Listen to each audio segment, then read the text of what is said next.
Just by people sitting together and being real, essentially, you get a taste of the divine.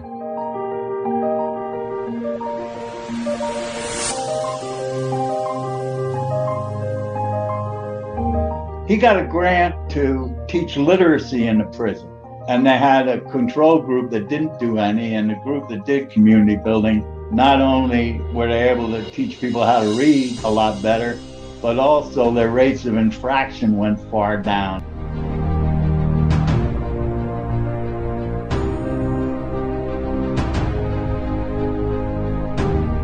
I believe that it's worthwhile doing one of these community building experiences.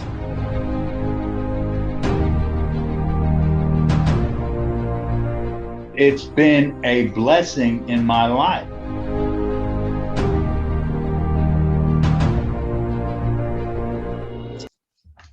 Good afternoon. My name is Eve Berry, and I'm here with Robert Rusing to do our community building podcast. So thank you, Robert, for joining me. Thank you. And what I would like to do is thank you for writing that book, and congratulations. And I want to say that, as you said in the book, it was obvious to me that you were called to write that book. Well, thank you, Robert. Thank you. For those of you that may not know, I recently published a book called Building True Community, 30 Years Down the Road Less Traveled. And it really came out of my experience with community building. And those entire 30 years plus, I was along the road with Robert. So he's been down the road as well. So I'm really excited about spending this time with you. And we go way back, don't we, brother? Pretty long, baby. Yeah. So I just wanted to do this podcast to give a window into the work of community building and about your journey. In my book, I kind of talked a bit about my journey as well as what community building is. And I was called to write it. So thank you for recognizing that. Let me just start with, how did you first get involved in community building? You were involved a few years, like 2 or 3 years before I got involved, but just like everybody to know how you got started with community building. Well, I'm pretty bad with time, but I'll probably get the right decade. So sometime in the 1980s, I was working and the director of an inner city drug and alcohol treatment center. And the city of Reading, that's where I'm from, that's where I live now, Reading, Pennsylvania, had a chance to get a large grant from the N.E. Casey Foundation to work with at-risk youth. So the school district was in charge of it, and the fellow who was the superintendent of schools had found out about the Foundation for Community Encouragement, and we were like one of the 10 finalists, so there was quite a bit of money just to put the grant proposal together. And so he brought the Foundation for Community Encouragement up and had all the players that were going to be part of this grant do a workshop. And it was facilitated by Lily Peck and Pat White, who is executive director of the foundation at that time. So it went, I was interested in it, but I wasn't blown away.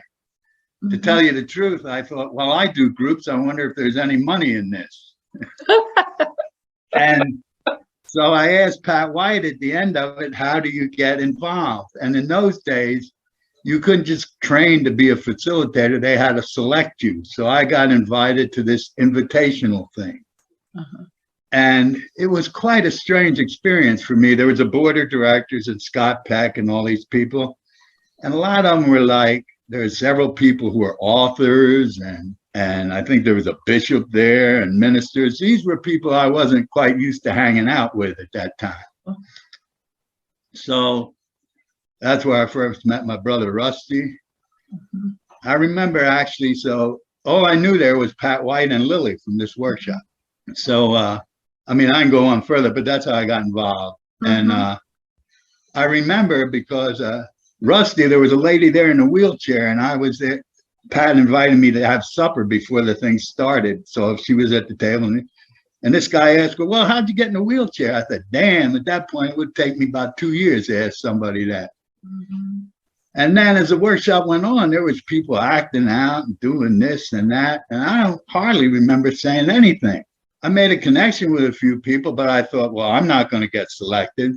And here, I'm not quite sure I want to tell you what Scotty said when they invited us back, but I will have. He's dead. Oh, should talk about the dead. Anyway, he basically said, well, we don't know how this is going to work because we selected mostly all the people that didn't talk because the ones that did were assholes. That's how I got selected. Well, it must have said something about your capacity to listen. I guess. I don't know. Yeah. So, yeah. There's so many great stories about how people got drawn into the work. And as you know, I've worked for many years on and off in the drug and alcohol field and public health. And so I really do think there's a lot of compatibility there. And of course, the community building model was influenced by Scotty's knowledge of 12-step programs in part. So, so you got invited to be trained as a facilitator. And I know that some of the first groups, I know there were several, we used to call them waves. You were in the early groups, right? Group of facilitators. It was either the second or the third. I'm not quite clear. So the people, the very beginning of when the foundation was formed, and then I know over the years you've served in many roles within the Foundation for Community Encouragement. You've done community building all over the world. So tell us a little bit about the roles that you played. You spoke to being a facilitator, certainly. Well, yeah, let me say a little more too. The Drug and Alcohol Treatment Center I was running, eventually I became really taken by this work. And one of the first organizations I actually worked with was this Drug and Alcohol Treatment Center I worked at. And eventually it became clear to me that they weren't, I mean, it went all right. It went pretty well, but I was so taken by the work, I wanted to make decisions like collaboratively and all that. And it became clear to me that what they wanted was a boss. And sometime along that time, actually you had something to do with it, the director of programs became available at the foundation. So I left there and became the director of programs. But before that, I thought about this. I did workshops in the East, in the United States, in the East, the South, the middle of the country, and the West Coast. And I did the same in Canada, but not as many. And England, I did workshops. Belgium, we did this group for Unilever. Germany. I eventually went to live for a while in the Czech Republic, so I did workshops there. And Russia was the first other country I did workshops in. And Taiwan and Peru. I think that's it. That's a lot. Yeah, it's really been a blessing. It got me around the world. Yeah. Well, and I know that there's this, we're recording this in the summer of 2022. And I know that there's a lot of activity going on in the Czech Republic and Hungary and Germany. And so I haven't quite followed it all, but I know that there's attempts to bring community building to that part of the world. So there are little pockets that are happening still after all these years. What have you kept up with about the folks in Britain? I know you were very involved with that. Well, as I mentioned, like in the beginning when Scott Peck was hot, right? We committed that we wouldn't do this community building unless through the Foundation for Community Encouragement. And people in England wanted to become involved. So we said, well, we'll come and train you, but you need to set your own group up to monitor this, right? So that's what they did. And there's still a few people involved, but much like here, it's faded out, especially from its heyday. But there's still people involved over there. Yeah. You've clearly stuck with it for a long time. Yeah. And I remember one time, I remember what you're saying. I don't know if I should say this about, Scotty said, but I remember one time Scotty wrote in my book, I have my little journal I would carry around. at workshops, just to make notes and things. And he signed it, and I forget what he signed, but what he wrote in the journal, but he said, "Love, comma, your fellow prisoner in community." So kind of the idea that once you're involved with it, it just becomes a part of you. You're in it. So Yeah, and well, it depends on which way you look at it, but so the community building workshops, the way I look at it, more times than not, just by people sitting together and being real, essentially, you get a taste of the divine. yes. So how can you not do that? Yeah. Now, this is not to say it doesn't come with some heartaches and mental issues and all kinds of things. Right. That's basically how I felt about it. Well, one of the things I wanted to also ask you was, how do you feel you have benefited from being a part of this and continuing to build community?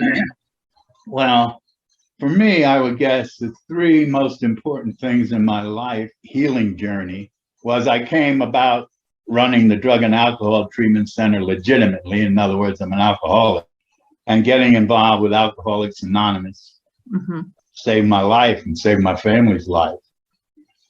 And then right around the same time, a little before I got involved in the foundation, I also had the blessing of being with a Karuk medicine man.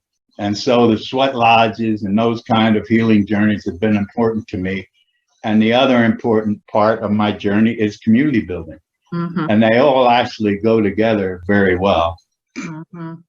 So, yeah, we've certainly spent some time in Sweat Lodge over the years.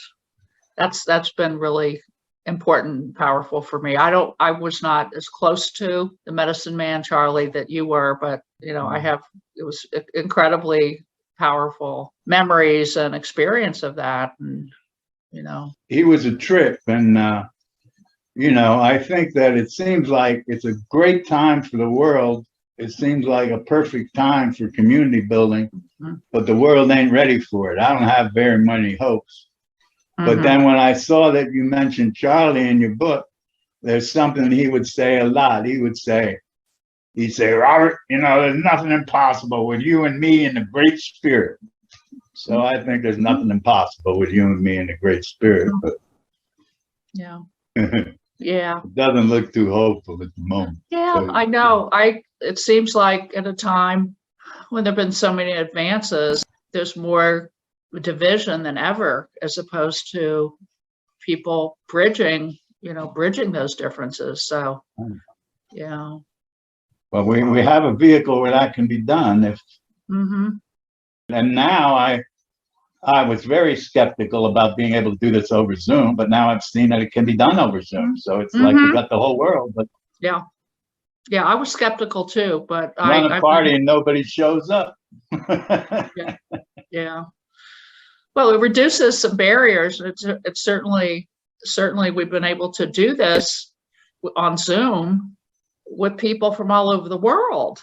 Which gets logistically is more complicated. When you have to travel and the expenses and all that. So it's been more available to people since we entered into Zoom reality. So it's different, but I agree. I was surprised. I was surprised how well it worked. Well, you spoke to. I would much prefer doing it in person. Say again? I said I much prefer doing it in person. Oh, me too. Me too. Well, you spoke to how you've benefited by community building, and what you've been around a lot of folks that you've seen over the years. How have you seen other people? What benefits do you see you've witnessed in other people? I'm going to say, but that's sort of against the guidelines, right? They need to speak for themselves. I'm just joking.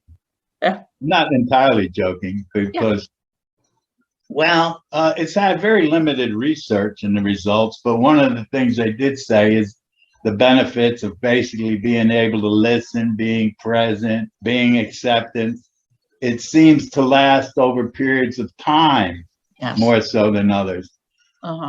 So when we did the exit surveys, about 80% of the people say 80 to 90% of people say they had a beneficial experience. Yeah. Of that, 10% people think it's fucking crazy. I'll never do this again. And 10% of the people, it's life-changing and they want to go and be involved. That's apparently the percentage that we're in. Yeah, that's true.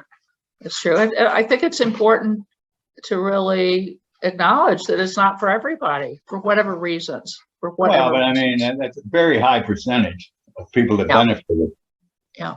Well, you talked about the places you've been all over the world, and you've been a facilitator for a long time in many settings. 1980s sometime. Yeah, it was probably mid 80s, like 86, 87. Something like that. Because I came in 88 and you've been there a couple years. So being in a workshop is different from facilitating a workshop, although you're still in a workshop as a facilitator. So what do you see as the role of facilitation in the community building process? Why is facilitation important? Well, it's basically, I think I view this different maybe than other facilitators. So I still follow every one of the guidelines that we tell the other people to, right? And over the years, I tend to maybe, certainly over the years, I say more than I used to say in the workshop. But essentially, the role of the facilitators is, first of all, to build a strong sense of community with your co-facilitator. As you explained in the book, and you use modern physics, I tend to have a more spiritual bent, although I'm not, I'm an extremely imperfect vessel. So that's why I would not facilitate with anyone I didn't know before. And again, we used to know each other because we would go to trainings twice a year that everybody would show up for. So, you get to know each other at a very deep level. So that's the first thing, to build community with your co-facilitator. And if you know each other and haven't met for a while, but there's something going on in your life, you need to tell them about that. Especially if it's something you view negative about yourself. I see this process partly as confessional, right? Then the role of facilitator is to hold the group and speak when you're moved to speak and don't speak when you're not moved to speak. Again, Scotty used to say about, and I don't even like the term interventions. Yeah. I might be a little unusual. I don't like the term intervention because I think I'm just doing what the other people do, only I've done it longer and I got this other role to do. I got to keep the time and I got to, and know what's going on in the group. But again, as you mentioned in your book, at some point, like in the rabbi's gift, you become a bit psychic. So you sort of know what's going to go on, but you have to trust that. So the guidance I take about speaking is, if something comes, which I got from Scotty, if something comes to me once, I don't do it. If something comes to me twice, I don't do it. If something comes to me to say a third time, I have to do it. Right? Then the other thing he said, most of the time what he's doing when he's facilitating is praying. So that's what I do. I know when we have done facilitator training together over the years, and one of the things we always talk about is you're really co-facilitating with the other person, but you're also co-facilitating with spirit, with connecting to, whatever the language is, it's the divine, making that there's some larger guidance that's available to us, Right. The only issue I have when you're saying that is, if it's going right, the spirit is facilitating. Yeah. Our job is just to pay attention. Right. And as we've been trained to facilitate from emptiness, so that spirit can come through. Yes, that's the important of building community beforehand and ongoing with your co-facilitator. Yeah. Yeah. I remember one time I got a call, a couple of facilitators were doing a workshop somewhere in the West Coast or something, and they had gotten in some, as I call it, deep yogurt in the group. It was falling apart and they didn't know what to do. And I don't know why they called me, but they did. And I said, did you build community with as facilitators? Did you build community? Well, we didn't have time.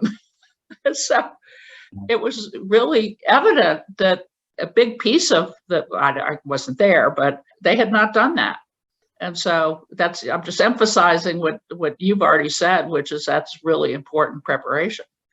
The other important part is to give a lot of time in the beginning, but also to give time at the end, to not leave right when this is over, because this can get very emotional. I'll give you an example. I told you about we did community building in our drug and alcohol treatment center, and you never facilitate in your own place. So I was just a member of the group. And two people facilitated, and one was a very recognized organizational development person, because we wanted to do part of that at the end after we did community building. And it was pretty intense. I mean, you can imagine like a group of recovering alcoholics and drug addicts, once they start telling their life story, it's pretty deep. And it got that way. And this woman left it, had to leave right away because she had a gig the next day. And the next day, luckily, she had a co-facilitator for organizational development. And she had to go to the hospital. She thought she was having a heart attack. What she was having was a panic attack. Because I think if she would have took time and not left right away, she could have worked some of that out with the co-facilitator. So there's all kinds of stories. I mean, if you want to get into the stories, we can go on forever. Well, I did have a question about that, which was, what are some of your most memorable experiences during community building? Maybe that's the stories. Some of them must stand out. So this might have been the first workshop we did in another language, because there was some question about, could this transfer around cultures, or is this just a new age, like he would hate that term, but you know, US thing. So again, I think it was in the 1990s, and it was not too long after the fall of the Soviet Union. And they brought three of us over there to do community building. There was a fellow there. I found out later, I'm not quite sure if this is true, but I think we had to make some. So anyway, we went over there, and I think it was the publicity wing of the KGB. Now, Russia in those days was a lot different than Russia is now, right? They were pretty much wondering what to do after communism falls and all that. So they had people from all over the Soviet Union, these countries that were at war with each other, Pakistan and Siberia. And the fellow that was lead in our group, he was studying to be an organizational developer. So he had this different theory in the beginning, but we were very close, the three of us. So we figured we could do it. And he asked us to wear suits. So the first day we wear suits, and we show up in this room, and there was like colonels, there was like people in uniform there, and all kind of different people. And we had translators and also a chauffeur for after we had to get there to self on the subway, but when we had free time, we would go with this guy. But anyway, so he started giving this lecture, and the room was like, it had these, like, there was windows there, but it was covered up with like, not just curtains, but like curtains you'd see in a movie theater when they pull them over, like real thick curtains. So he's giving this lecture, and it's not going very well. So he says to us at one of the breaks, he says, this isn't going good, is it? We said, no, it's not going good. He said, okay, well, the hell with it. Let's just do what we want to do. And interesting, he did a good intervention right in the beginning. He said, somebody open all those curtains so the light could come in. And then we started doing community building, just like we know how to do it. And it was amazing. Even though, like, there's a very high rate of alcoholism in Russia. And some of our interpreters, especially the one within, I would say, was a very severe codependent. So come to find out, and we each had an interpreter by our sides. Come to find out, my interpreter didn't want people to say anything bad. So if they said something, she would translate it to make it be good, right? But somehow we figured that out, and the shit worked anyway, like amazingly well. And at one point, I even left I knew it was going good. So I just left I didn't have an interpreter at all. I was just going on the energy of the group, but I had two other very competent co-facilitators. I wouldn't have done that without that. for just like one session. Mhm. But and at the end, there was this fellow, he was from Belarus, and he was an older gentleman, right? And he had these medals on him from like World War II. And he said, "Oh, I know what you want. You want us to figure this out for ourselves. It's about time." And I Whoa. just like fell apart. Wow. Wow. But I mean, it went on and on with that, including one time, one guy had the great idea of bringing flowers, but we didn't know, I don't know the numbers, but in Russia at that time, I mean, it was like, there were like no rules. I mean, it was a total like democracy, but the only rule was you couldn't bring icons out of the country. I have another story about that, but anyway, he said, "Okay, let's bring flowers. It's going pretty good." He brings flowers. But what we didn't know, there's a certain number of flowers you bring to a funeral when people are dying, right? And that's the number of flowers we brought, whatever the number was. Wow. But it was amazing. Yeah. That one still sticks out in my mind because it's the first one we did.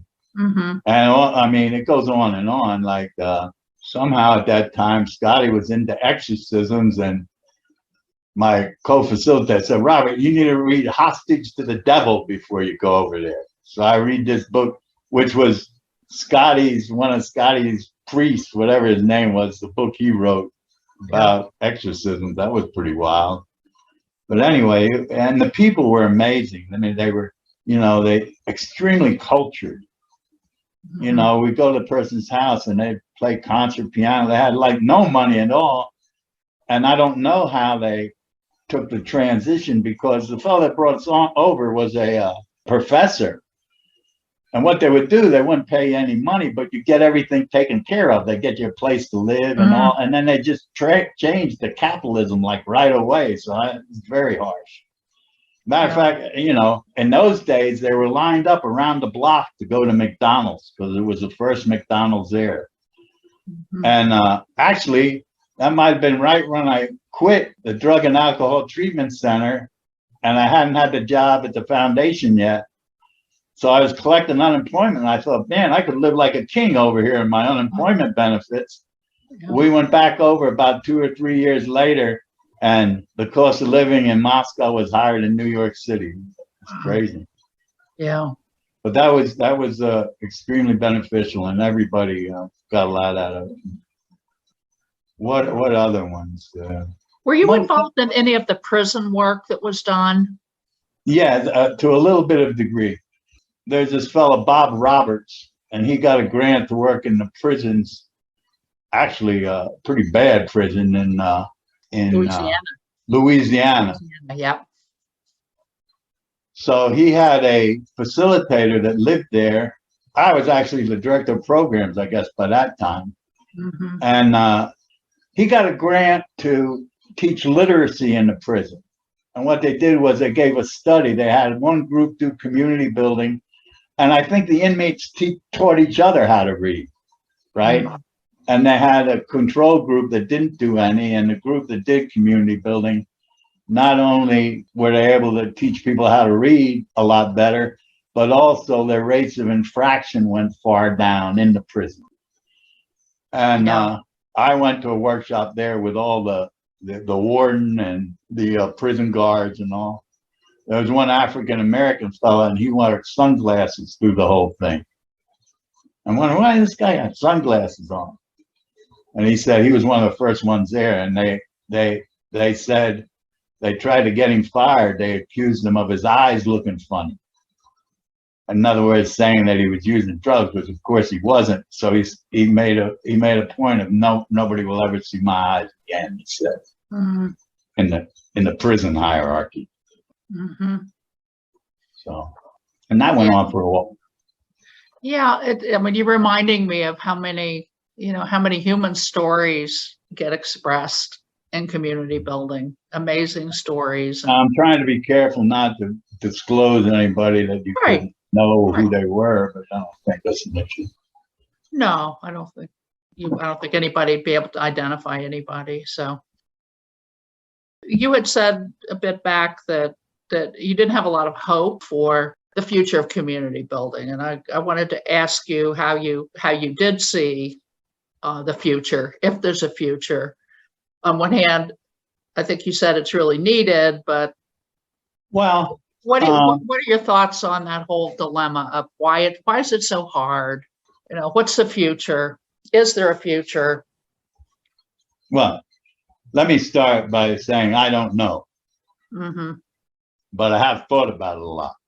Mm-hmm. So, first of all, I believe that it's worthwhile doing one of these community building experiences. If there's an FCE or if there's not an FCE or if anybody's in charge of providing the facilitators are competent and do what they're supposed to do, right? Now, however, let's go back. I think there was some wisdom in the early days of FCE to not make it like a lot of these other groups. Like a lot of these other groups that are worthwhile and they have a marketing strategy. In other words, you do this and then you bring another person to the next group and then you get qualified and bring person to that group and then you can do it, right? Now, I believe that, again, probably the same numbers as community building. I'll just throw it out, right? Probably 90% of the people in the world can facilitate these workshops. There's 10% of the people that can't facilitate the workshops and shouldn't facilitate the workshops. Let's just take a off-the-cuff example like Donald Trump would not be a good facilitator for this. Does not matter how much you train him. And there's people along that pendulum in my mind that are facilitating these now. Yeah. Right. So having given that, right, most people are very competent facilitators. I don't have an issue with it. But they wanted control because they were worried about having people getting real and having this powerful experience and then having anybody say they can do it. It can be dangerous, I think. Can be cult-like, maybe. I don't know if the wrong person's in charge. Mm-hmm. So I believe as an organization, we haven't made a commitment for a group of people to work together and for us individually, for the whole to be more than a sum of its parts. Mm-hmm. For example, you've done a lot. You consulted and you wrote the book, but you know, who's doing the due diligence in the workshops or to say that these will be competent, and if not, to get some feedback from a group of our peers. That's the part that discourages me. Mm-hmm. Well, I know for a long time. I'm sorry. No, for a long time within FCE, there was a pretty rigorous process we had to go to these 2 trainings each year. We called it Facilitator Roundtable. Yeah. You know, we built community. There was a discernment committee that determined people's readiness. There were people who were, I don't know what the terms were, but senior facilitators and people still, you know, secondary in terms of readiness to facilitate. So that kind of evaporated over the years, it seems. So. Right. And then I would be encouraged. I think something like that needs to happen again. I agree. For the whole to work. And not only that, the main part was, and this wasn't 100% perfect, but like you asked how I got selected, right? I don't know the numbers exactly, but certainly nobody looked at resumes, right? Because the people that didn't get selected, they were the people I was like, I guess I had some low self-esteem, you know what I mean? If I'm hanging around authors and psychologists and shit, I'm thinking they know more than I do, right? But it was a selection process that made it interesting. And also we made a commitment not to do the work unless it was through FCE, right? Mm-hmm. Now, I'm not sure all that needs to happen, but I think something needs to happen or I get discouraged. And it isn't exactly like we say. I mean, I get discouraged to the point where we say that a group of people can work together real well, right? I would like a group of us to model that. Mm-hmm. And that hasn't happened. Yeah. I'm not sure it ever happened, to tell you the truth, but there was a lot more control in the beginning. So I know a lot of ways for it not to happen, but that's the part that discourages me. But the part about the workshops, right, is if you get a shot at touching the divine over a 2-day weekend, I think that's a pretty good deal. Mm-hmm. if you were to have a wish for, and maybe we've already covered this, but if you were to have a wish for what you'd like to see happen in the next couple of years. I would like to see FCE take control, like a group of us take control, not control, but hold the work. Yeah. Mm-hmm. And we make commitments to each other.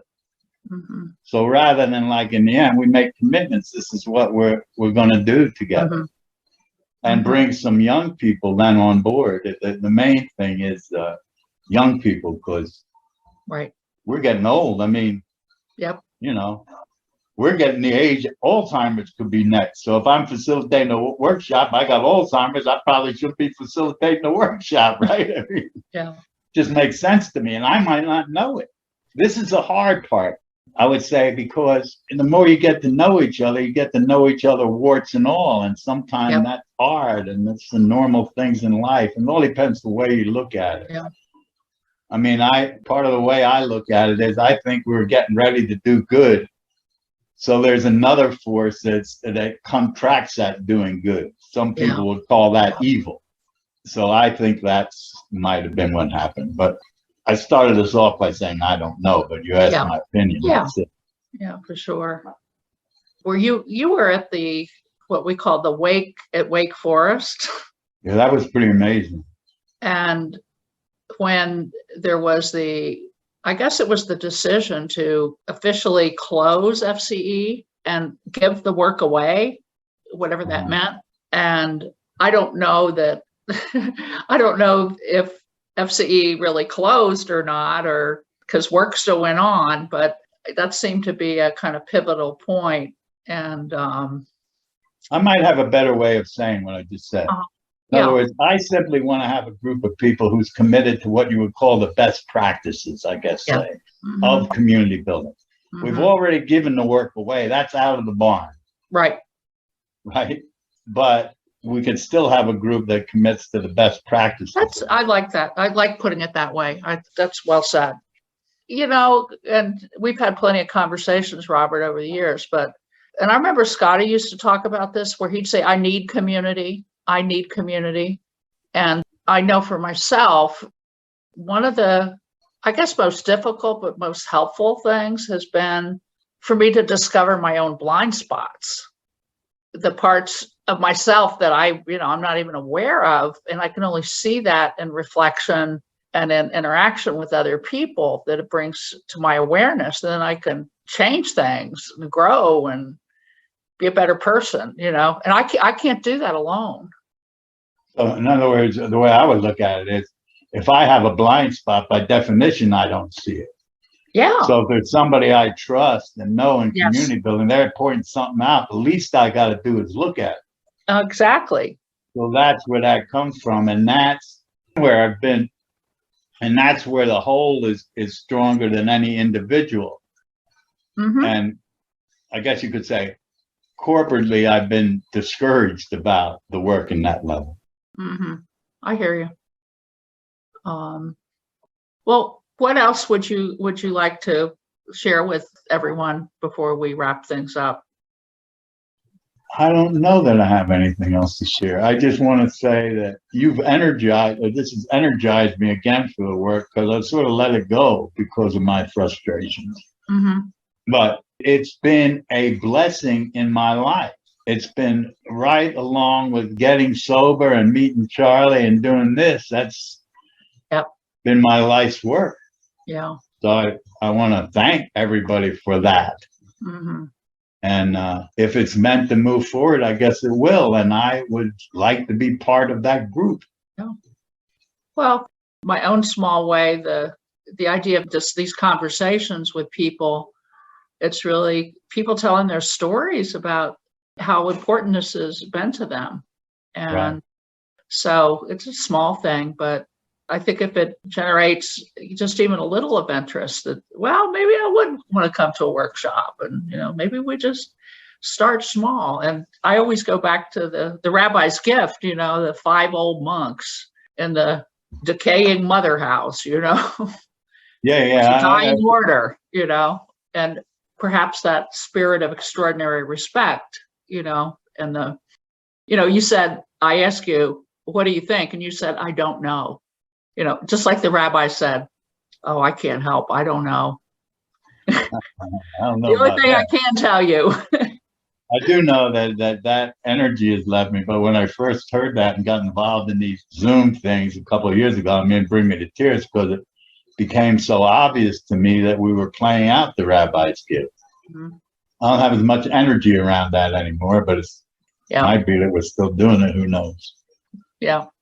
I just want to thank you for your time, your wisdom, your willingness to be real, be my dear friend, Robert, the warrior. You're a warrior. So you're welcome. thank you.